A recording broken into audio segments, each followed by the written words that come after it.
Welcome to Let the Quran Speak. The Quran says that Ramadan is a month in which the Quran was revealed. What is the connection between Ramadan and the Quran, and how can we read, reflect, and benefit from the Quran during this blessed month? Dr. Shabir, welcome to Let the Quran Speak. Pleasure as always. Tell me, Dr. Shabir, about the relationship between the Quran and Ramadan, because it's mentioned within the Quran, right? That connection. Yes. Yeah, in the second chapter of the Quran, in the 185th verse, it says, شهر رمضان الذي أنزل فيه القرآن هدى للناس. It is the month of Ramadan in which the Quran has been revealed as a guidance for humankind, وبينات من الهدى والفرقان, and a clear exposition of that guidance and the criterion between right and wrong. فَمَنْ شَهِدَ مِنْكُمُ الشَّهْرَ فَلْيَصُمْ, so that whoever is present among you should fast.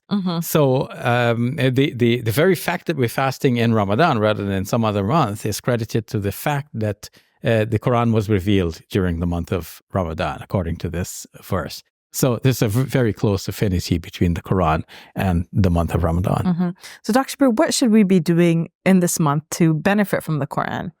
Well, it's a good time to remember that the Quran is the book of God as a guidance for all humankind, which is for us as a guidance and also for humankind. So we should be reading, studying it, memorizing some portions of it, implementing its teachings in our lives, and also promoting this to other people so that they too can get a taste of this faith that God has revealed for all humankind.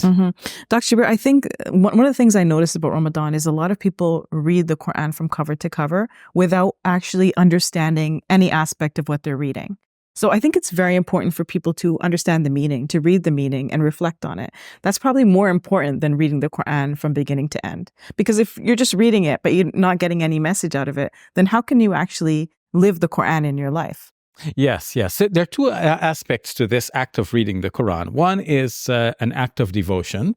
And two is the act of understanding and implementation, right? Which is like I'm treating that together as one.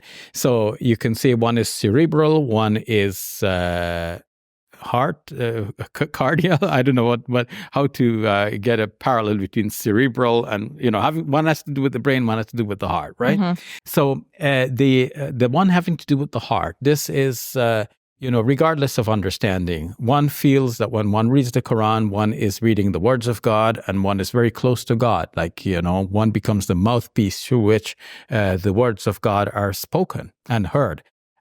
So there's that devotional aspect, which does not depend on knowing the meaning of what one is reciting, just knowing that this is the word of God. But of course, it's wrong that Muslims have become complacent in just reading it for this devotion and not paying attention, not doing the cerebral part, because the whole point of revealing the Quran to us is that we should get a guidance from it. Hudal lil muttaqin is the guidance for those who want to ward off evil.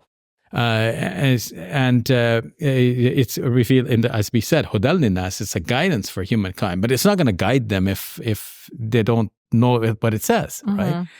So we need to pay attention to the meaning of the Quran, to read it in a translation in a language we understand, read more than the translation, read the commentaries to see how the classical exegetes understood the verse. It doesn't mean that their understanding is final and complete, but it is a starting point for our own thinking about the Quran and thinking about how it should be implemented in our present circumstances. But definitely, we need to read it. In fact, some scholars like Sheikh Muhammad bin Salih Al Uthaymeen, may God have mercy on him, the late Sheikh, we should add, he was of the view that if people just read the Quran, without understanding it, this is wrong. So, and many other scholars would hold that view as well, because it's really belittling the Quran. It's celebrating it in a way that it's like somebody's got a higher degree, and we're saying, okay, yeah, look at this person. This person is he's a high school graduate. Right. So in a way, you're belittling the person, right? Because the person is starting out from there and you're bringing that person down to there. So if the Quran is meant to be all of this, and you're saying, look how great this book is as a book of devotion, then you're taking it down from the book of guidance that it's supposed to be into just simply an article of devotion. So you're belittling the Quran in a way. So, but I don't want to belittle the act itself of devotion, of reading the Quran. I just want to say you need to go beyond that and treat the Quran as a book of guidance. All right, we'll leave it at that. Thank you, Dr. Shabir. You're welcome. Assalamu alaikum and Ramadan Mubarak. We purchased a building in Mississauga, Ontario. Why? To establish the Muslim Media Hub. What will we do there? We'll continue to produce our television program called Let the Quran Speak, and we'll produce other such films for TV and social media. Support Muslim Media Hub so that together we can spread the message of Islam to the wider world. Go to muslimmediahub.com.